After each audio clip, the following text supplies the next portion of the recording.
So you have a goal and a plan on how you want to use your photos to tell your story so that they'll last for generations. And you've made a place in your house and gathered some of the tools that you think you'll need.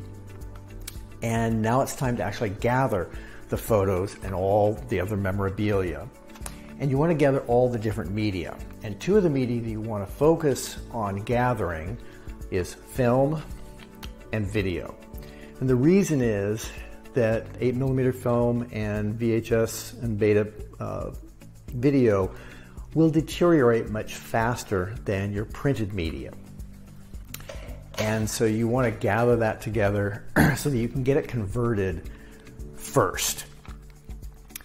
And because mainly you probably don't have a film projector or even a video player to actually see what's on them, which makes it difficult. And it's sort of like that box of chocolate. You don't know what you have until you bite into it. You don't know what's on these until you get them digitized. Hopefully there's some writing that gives you some clue as to what's actually on the film. So that's your first assignment in terms of gathering things. Look in your attic, in the basement, out in the garage, throughout the closets and drawers, under beds in your house.